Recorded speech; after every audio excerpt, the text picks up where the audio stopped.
Lucas capítulo 7, verso 1. Você está pronto para receber a palavra do Senhor? Sabe, amados, eu não precisava nem ministrar a palavra aqui hoje, porque só a ministração que a pastora fez em Salmo 61, meu Deus, eu acho que ali já valeu pelo culto todo, pastora, viu? Que bênção, que Deus continue lhe abençoando e lhe usando sempre.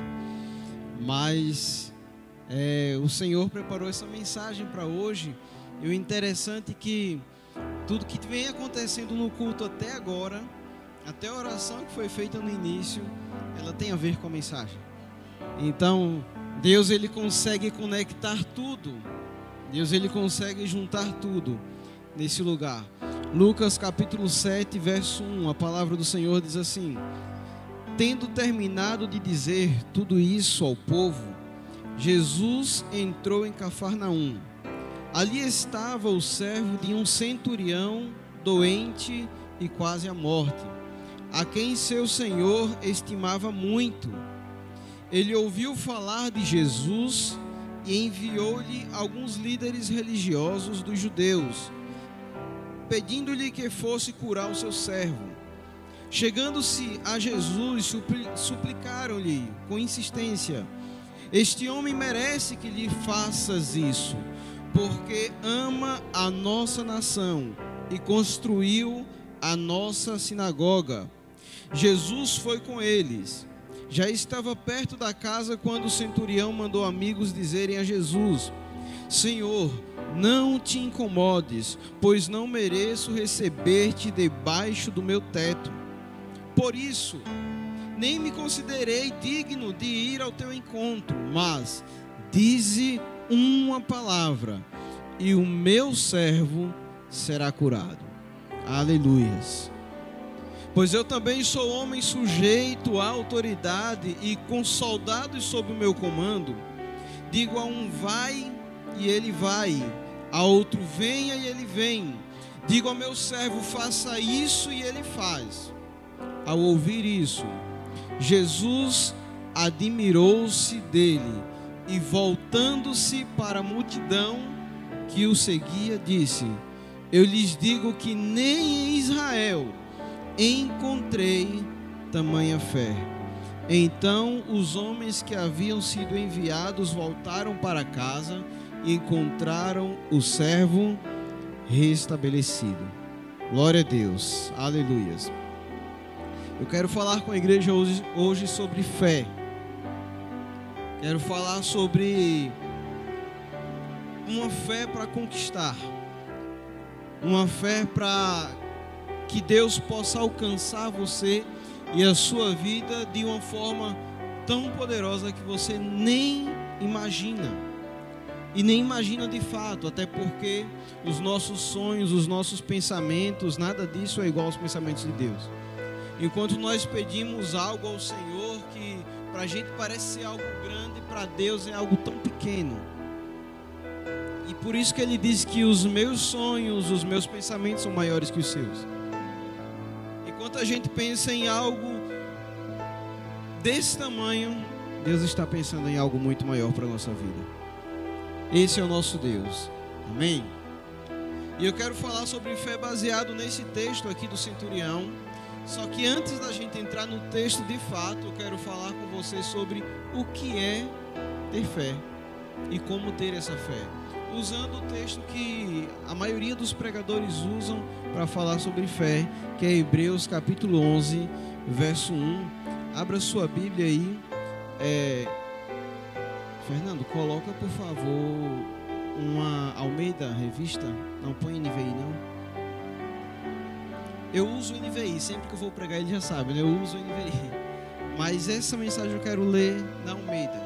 Diz assim, ó: ora, a fé é o firme fundamento das coisas que se esperam e a prova das que não. E a prova de quê? Ver para crer não é fé. A gente precisa crer para ver.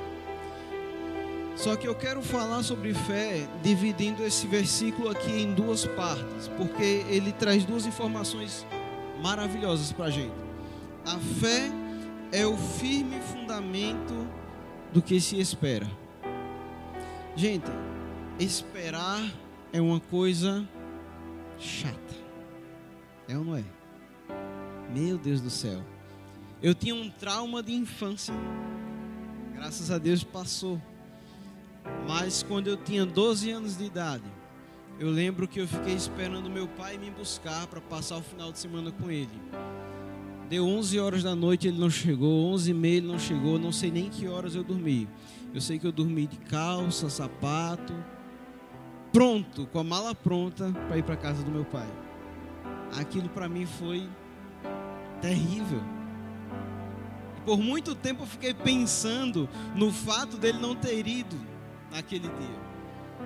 Mas você sabe por que eu dormi pronto esperando meu pai? Porque eu tinha certeza que ele iria. E na minha versão, que é NVI, o firme fundamento é traduzido como certeza. Ora, a fé é a certeza dos que esperam. Porque a certeza, amados, é algo que é absoluto. A certeza é absoluta. Não existe sombra de dúvida quando você tem certeza. É algo absoluto. Uma vez eu vi um grande pregador, não me recordo o nome, falando sobre ansiedade.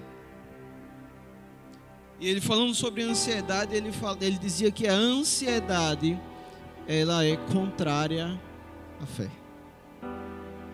Porque a ansiedade muitas vezes causa na gente o quê? Dúvida. E vai acontecer? E se não acontecer? E está demorando? E agora? E vou dar um jeitinho? É ou não é? A ansiedade causa isso na gente. Mas a certeza, ela é absoluta. A fé é o firme fundamento dos que esperam. Quem espera por algo de Deus, ele precisa estar fundamentado em algo. E o que é o fundamento? Olhando para a construção civil, por exemplo, fundamento é a base. O que sustenta essas paredes aqui, por exemplo, é o fundamento lá embaixo. E vocês percebem que o templo novo é bem maior que esse. Para construir aquele templo foi feito um fundamento maior que esse aqui. E quanto mais fundamentado, maior é a construção. Quanto mais você é fundamentado, maior é a tua fé. E é por isso que o escritor aos Hebreus, ele diz, é o firme fundamento. Ele dá uma expressão, uma ênfase, algo mais forte essa palavra. Nos lembra até quando Jesus fala sobre a casa sobre a areia e a casa sobre a rocha. Um era bem fundamentado, a outra não. Mas qual é a base que a gente tem para a nossa fé? Qual é a base que a gente tem para crer no impossível de Deus? E a palavra do Senhor, ela diz lá em Romanos 10:17, que a fé, ela vem pelo ouvir. Ouvir o quê? De quem? Esse é o nosso fundamento. A palavra de Deus é o nosso fundamento. A palavra do Senhor é quem fundamenta a nossa fé. Vai acontecer? Vai. Por quê? Porque Ele disse. E se não acontecer? Vai acontecer. Mas por quê? Porque Ele disse. Ele falou. Ele prometeu. Isso que é fundamento. Porque toda hora as pessoas vão questionar pra gente. Oh, deixa de loucura, rapaz. Sabe que não dá certo. Sabe que é impossível acontecer. Você não sabe que não tem mais jeito. Mas quem dá a última palavra é o Senhor. Só o Senhor é quem pode dar a última palavra. Mais ninguém. O nosso fundamento é a palavra de Deus. A fé vem pelo ouvir, e o ouvir da palavra de Deus. Agora, amados, por que a gente ouve tanto? Ouve tanto e parece que não tem fé. Vocês conhecem, eu gosto de chamar de essas pessoas de pessoas dependentes de fé. Aquela pessoa que qualquer situação que aconteça na sua vida, ô pastor, ora por mim. Vai para o círculo de oração, ô irmãos, ora por mim. Os intercessores, como o pastor falou, ô irmãos intercessores, lembrem de mim, orem por mim. Pessoas que são dependentes da fé dos outros. Ah, está errado fazer isso? Não. A equipe pastoral está aqui para isso. Amém, pastora? Nós estamos aqui para isso. Está errado fazer isso? Não. A gente está aqui para orar pelos irmãos mesmo. Mas o problema é quando você só quer isso. Quando você não faz a sua parte. Esse é o dependente de fé. Sabe o que é mais bonito do que dizer, pastor, ora por mim? É você dizer, pastor, me ajuda em oração. Porque quando você diz que me ajuda, dá para entender que você também está orando, que você também está buscando, que você também está indo atrás. Mas tem gente que não ora, porque a fé do outro é maior. Eu fui o primeiro da minha casa a se converter, eu tinha 12 anos de idade. Sempre que tinha oração, tinha final de ano, aí me chamavam para orar, né? Ah, faz aí oração, tal, de encerramento desse ano. Então as pessoas dentro de casa olhavam para mim como se fosse alguém que tinha mais fé do que todo mundo. Amém? É bonito isso, é ou não é? Às vezes nós estamos na igreja vivendo do mesmo jeito. Ouvimos, mas parece que os outros têm mais fé do que a gente. Mas o nosso fundamento é aqui. É a palavra de Deus. É por isso que Paulo fala assim lá aos Coríntios, 1 Coríntios capítulo 2. Abra sua Bíblia em 1 Coríntios capítulo 2.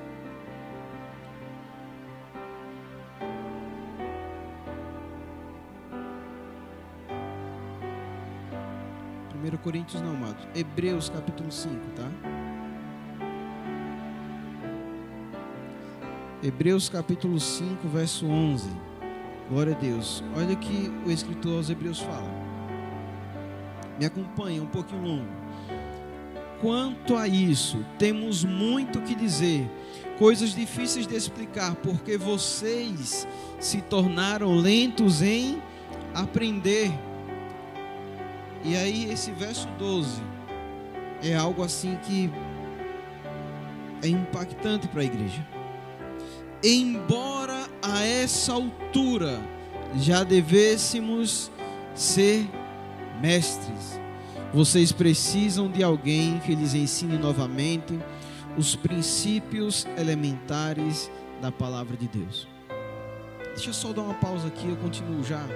Por que Paulo está falando isso para a igreja de Corinto, amados? Especialmente para a igreja de Corinto.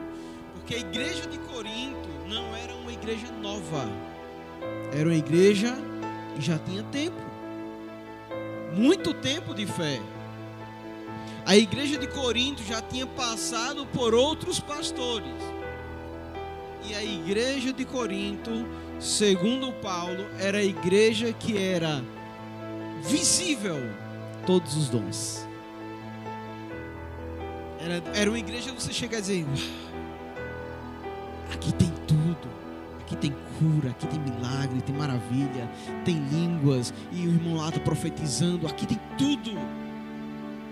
Ou seja, a igreja de Corinto aparentemente era uma igreja madura. Mas Paulo está dizendo, vocês deveriam ser mestres e eu tenho que voltar para o começo. Tenho que falar tudo de novo. Finalzinho do verso 12. Estão precisando de leite, não de alimento sólido. Verso 13. Quem se alimenta de leite ainda é criança e não tem experiência no ensino da justiça. Mas o alimento sólido é para os adultos, os quais pelo exercício constante. Tornaram-se aptos para discernir tanto o bem quanto o mal. Portanto, deixemos os ensinos elementares a respeito de Cristo e avancemos para o quê?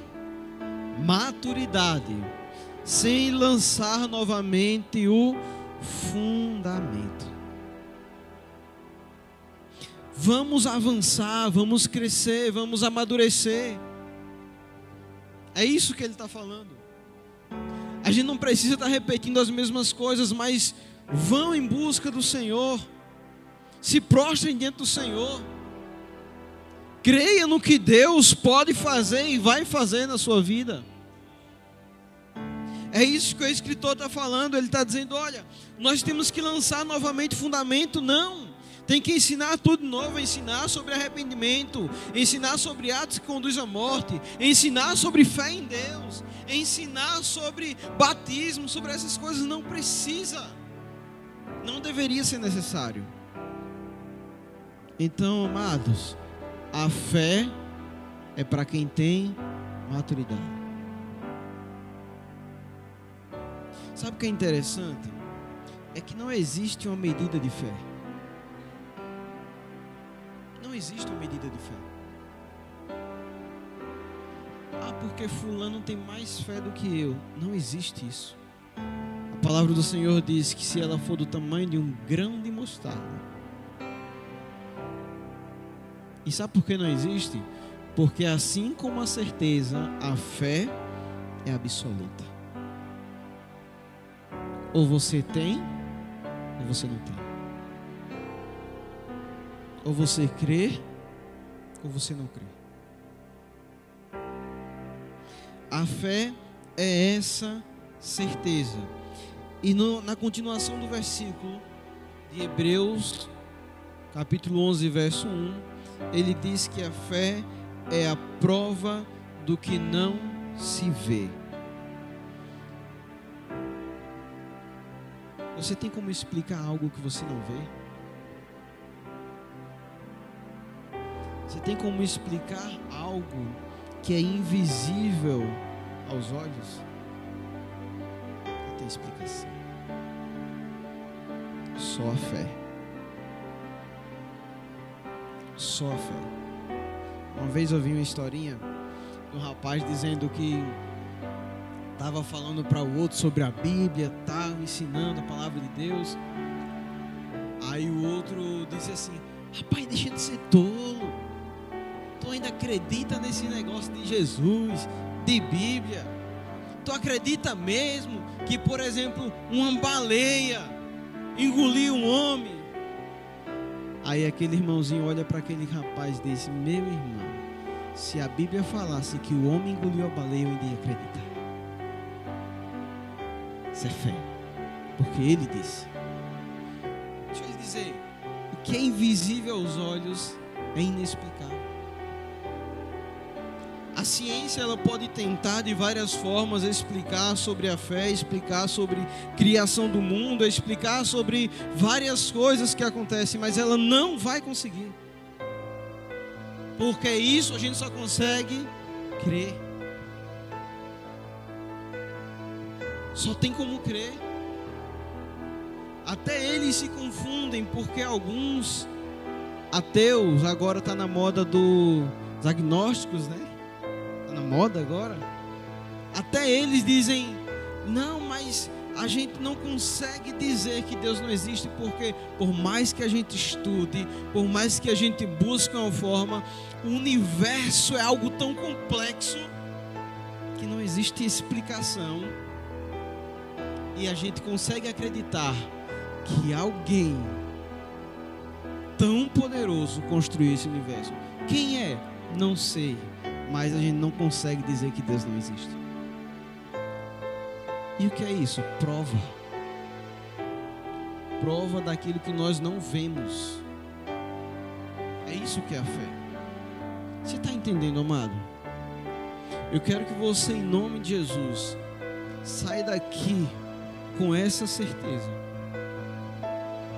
Saia daqui entendendo o que é a fé. E sabe por que ele é a prova daquilo que nós não vemos? Eu quero ler um texto com você. Agora nós vamos lá para 1 Coríntios 2. 1 Coríntios capítulo 2, verso 14.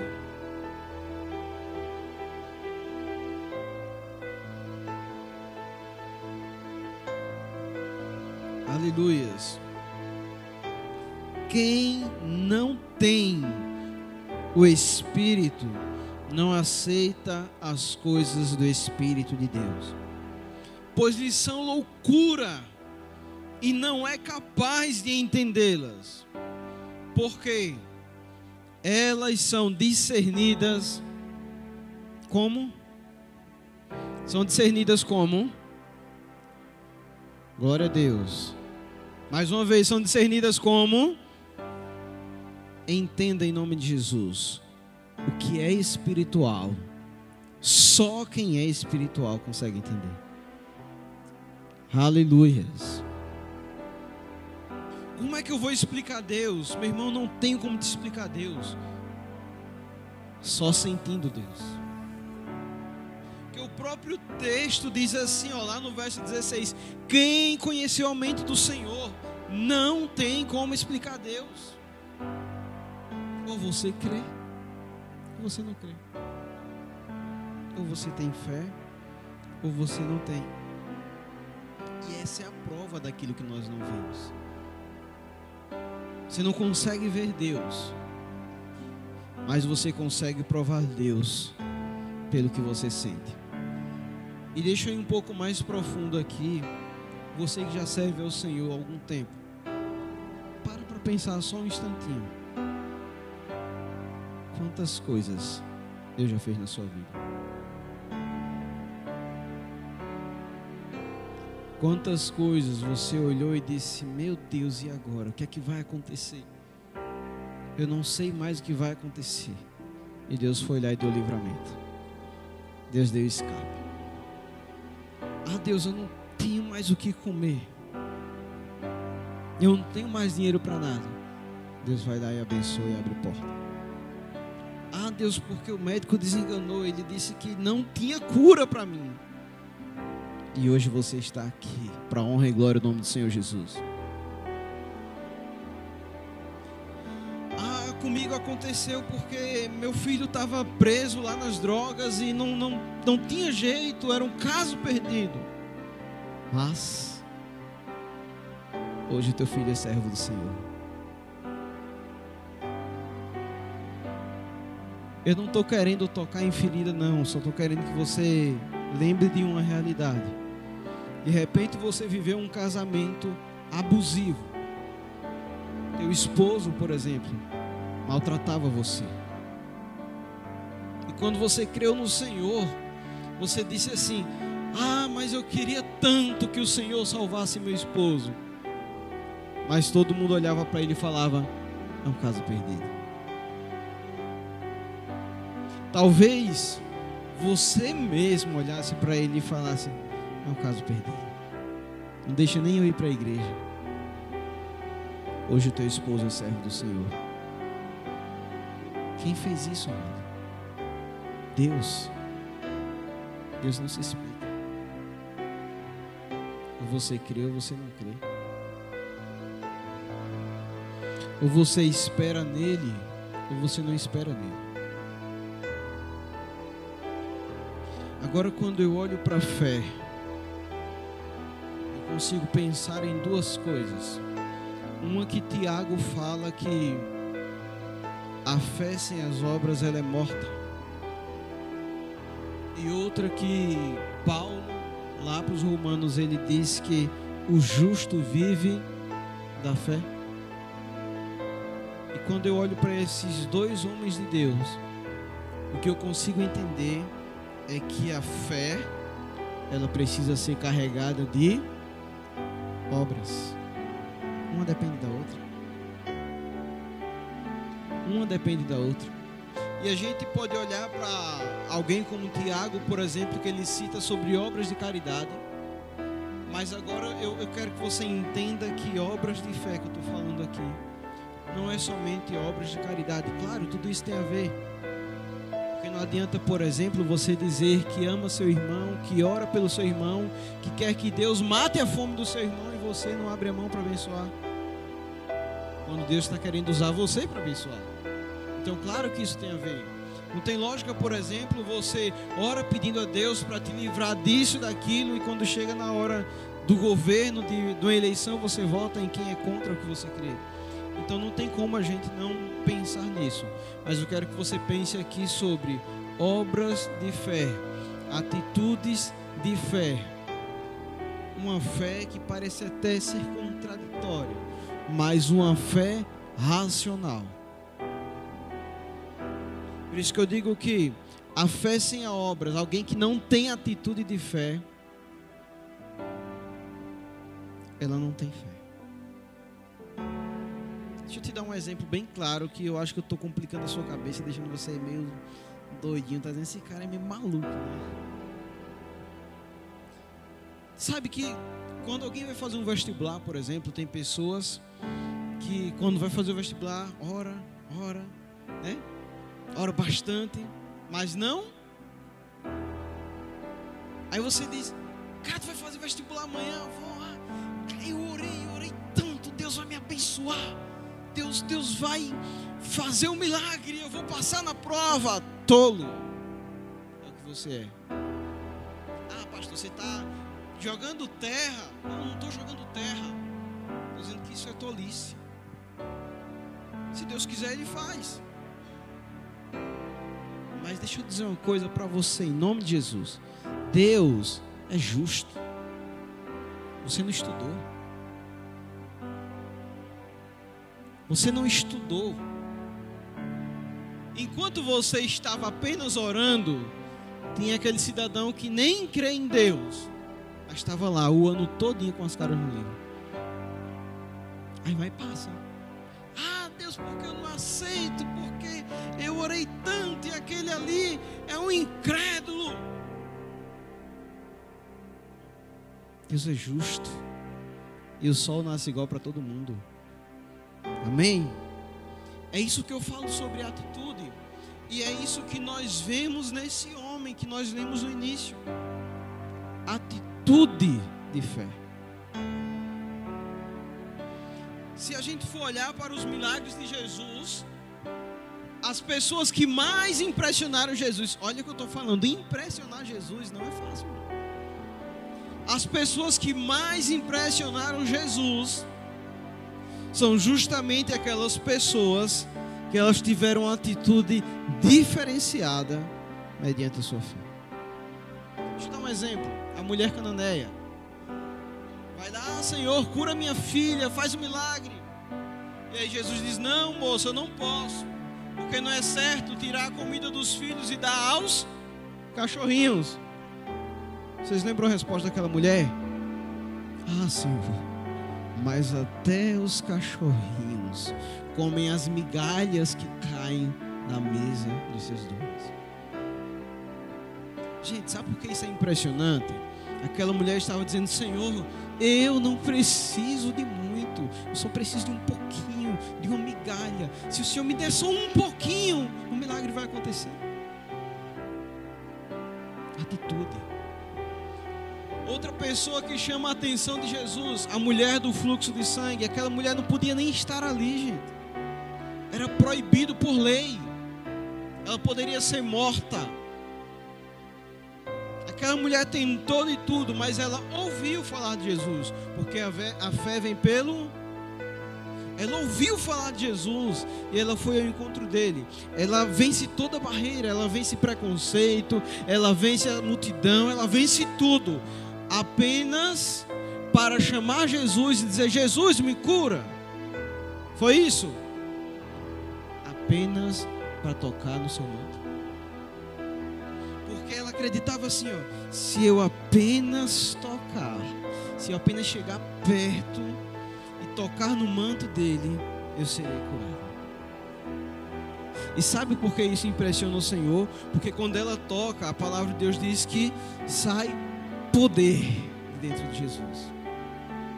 Jesus não liberou poder, saiu poder. É diferente ou não é? Uma coisa é Jesus chegar nos olhos dos cegos e dizer: eu quero, seja limpo. Uma coisa é Jesus chegar num leproso e dizer: oh, seja purificado. É Jesus liberando o poder. Mas quando a mulher toca, a palavra diz que de Jesus saiu o poder. Aleluias. Por quê? Só preciso tocar. Não preciso de muito, não preciso nem que ele olhe para mim. Assim foi com esse homem, centurião, romano, não tinha a mesma fé, não tinha o mesmo Deus, mas a palavra diz que ele era justo, que ele cuidava do povo, que ele construiu a sinagoga, que ele era um homem bom, provavelmente um simpatizante do judaísmo. Só que tem mais, aquele homem, ele gostava do seu servo. Centurião romano, que amava o seu servo. Que a ideia que a gente tem de romano é de gente ruim, né? Era a ideia que passava para a gente. Mas a palavra diz que ele se colocou no lugar dele e diz: não, eu não sou digno de ir até o Senhor. Então, servos, vão lá, deem um recado a Jesus. Se tem uma pessoa que pode curar o meu servo, essa pessoa é Jesus. Então vão até ele, falem para ele que ele venha curar o meu servo. E aqueles homens vão, e Jesus, ele está vindo ao encontro do centurião. E aí quando ele vem ao encontro do centurião, o centurião, ele pensa melhor, ele diz: não, vem não, Jesus, eu não sou digno. Eu sou romano, eu sou soldado, eu tenho sangue em minhas mãos, eu não sou digno da tua presença na minha casa. Manda apenas uma palavra, e meu servo será curado. E aquilo causa um impacto em Jesus. Ele diz: nossa, nem em Israel encontrei uma fé tamanha. E quando eles voltam, o servo está curado. Você consegue entender o que aquele homem precisou vencer para falar com Jesus? Você consegue perceber se alguém que lhe governava, que governava os romanos, soubessem daquilo? Você já parou para pensar o que o chefe dele, porque um centurião ainda tinha alguém acima dele, iria dizer se soubesse que ele foi procurar Jesus? Um judeu, e um judeu que naquela época era tido como um herege. Mas isso foi barreira? Isso impediu ele de ir atrás do Senhor? Sabe qual é o nosso problema? É que a gente às vezes encontra barreira em tudo. Não estou bem, não vou para a igreja hoje não, porque eu estou passando por isso e aquilo. Pastores que estão aqui, se a gente deixasse de vir para a igreja porque está passando por alguma coisa, eu acho que nem teria igreja mais. Se a gente deixasse de orar por alguém porque estamos passando por algum problema, meu Deus do céu, a gente ia sentar junto, ia chorar junto e ia dizer assim: eu estou passando por isso, eu também estou passando por aquilo. Não é, gente? Tem gente que encontra barreira em tudo. Tá chovendo, não vou para a igreja hoje não. Eu não vou orar por isso ou por aquilo, porque eu não consigo, porque eu não tenho tempo, porque eu não sei, porque isso, porque aquilo. A gente encontra barreira em tudo. Aquele homem, ele não viu barreiras para falar com o Senhor. E o que mais que a gente aprende com esse homem? Você consegue entender quando ele diz assim: Senhor, só precisa uma palavra tua.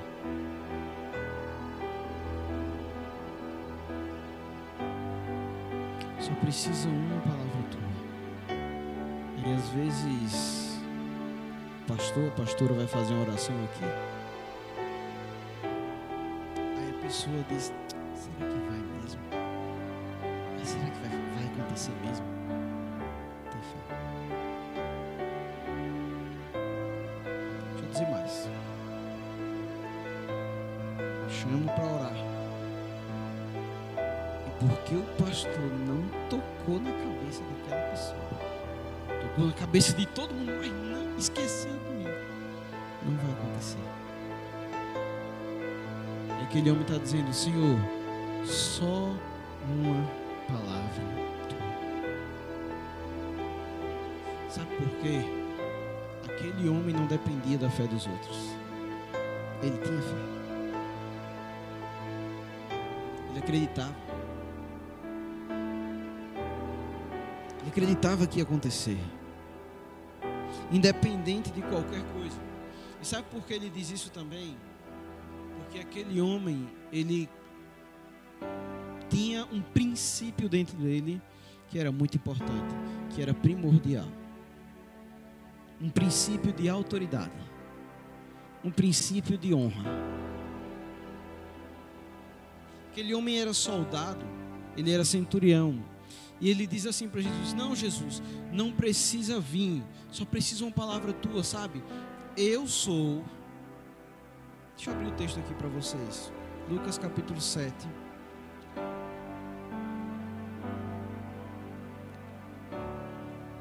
Quero falar com as palavras dele. Lucas capítulo 7.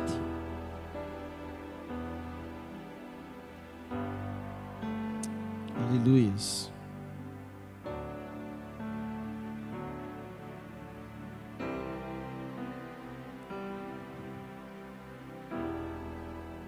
Verso 8. Pois eu também sou. Vamos por partes. Eu também sou. O também está reconhecendo que Jesus tem autoridade. Amém? Eu também sou homem sujeito à autoridade. E com soldados sob o meu comando, eu digo a este: vá, e ele, eu digo a este: vem. O que é isso, gente? Autoridade. Eu não preciso falar duas vezes. Quando eu falo, eles me ouvem. Quando eu falo, as coisas acontecem. Quando eu dou uma ordem, eles obedecem. Só que o que chama a atenção nesse texto é que ele diz: eu também sou. Ou seja, Jesus, assim como eu tenho autoridade, assim como eu tenho soldados sob meu comando, assim como eu ordeno e eles obedecem, eu também sei que o Senhor é um homem de autoridade. E eu sei que quando o Senhor ordenar, vai acontecer. E eu sei que quando o Senhor mandar, vai acontecer. Não precisa vir até aqui, porque daí o Senhor pode dar ordem e o milagre acontecer nesse lugar. Aleluias. Reconhecimento de autoridade. A gente precisa aprender a reconhecer uma palavra de ordem. Às vezes as coisas não acontecem na nossa vida porque a gente não entende isso. Quando é profetizado aqui em cima do altar, a gente fica voando aí na cadeira. Quando Deus quer abençoar a sua vida, você fica viajando e não recebe a bênção do Senhor. E mais, quando Deus manda você fazer alguma coisa, você não faz. Ah, Deus, isso é loucura. Ah, vão dizer que eu estou doidinho. É para dizer mesmo. A gente é doidinho mesmo, né? A gente é doidinho. Eu digo que eu sou doidinho às vezes, né? É para dizer mesmo, porque a nossa sabedoria não é a sabedoria do mundo. Ela é de Deus, porque nós somos espirituais. A gente é cidadão do céu, meu irmão. Nós estamos na terra, mas nós somos cidadãos do céu. É isso que a gente precisa entender.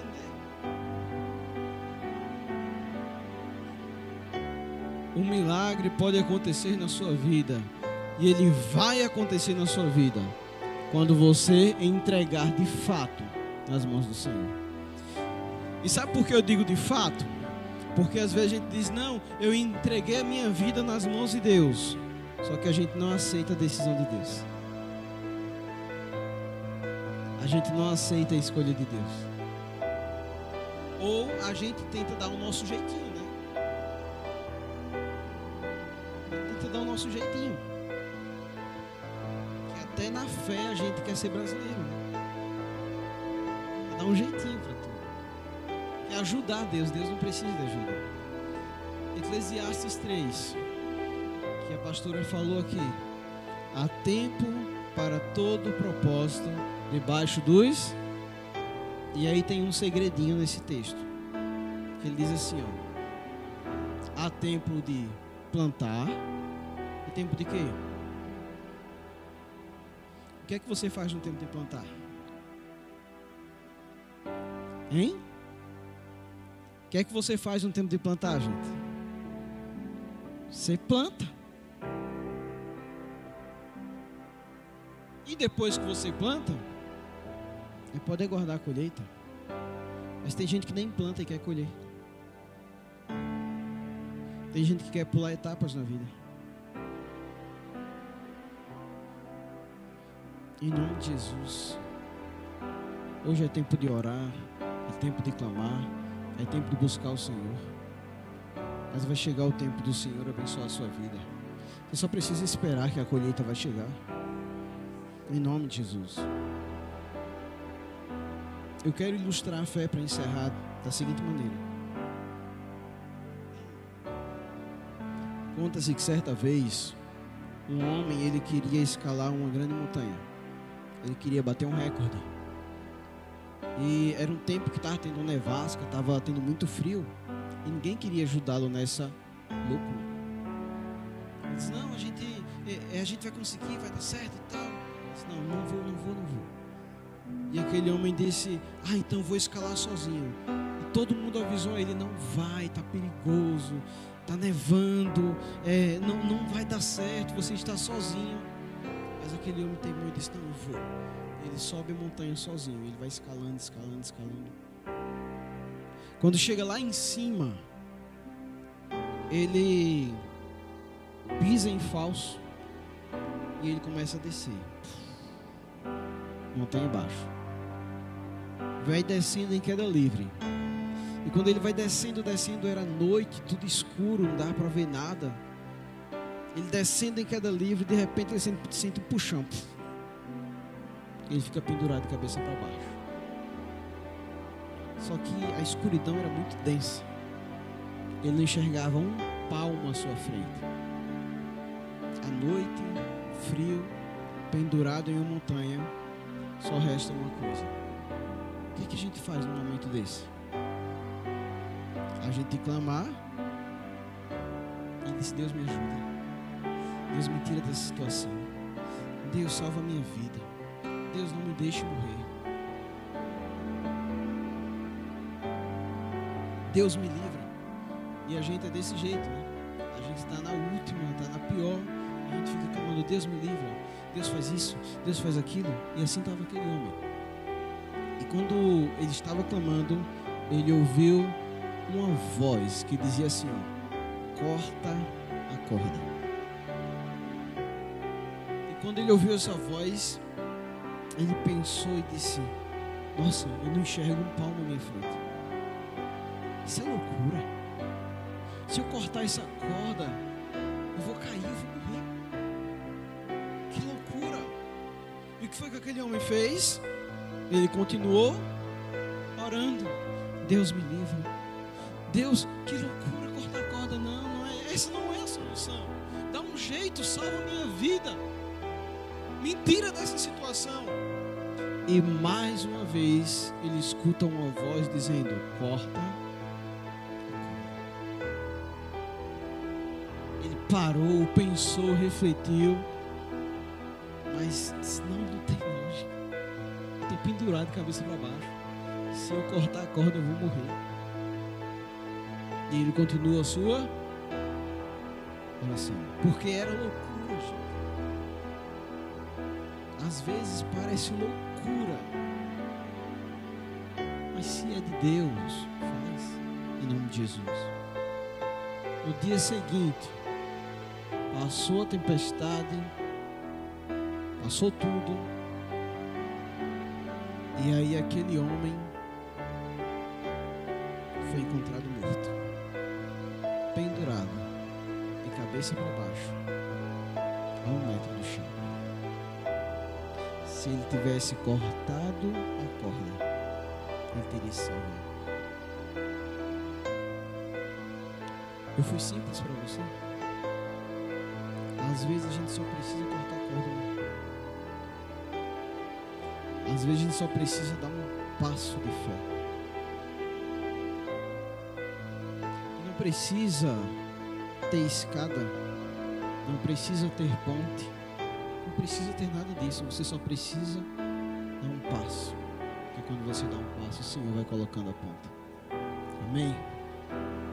Quando Moisés está na frente do mar, ele faz o quê?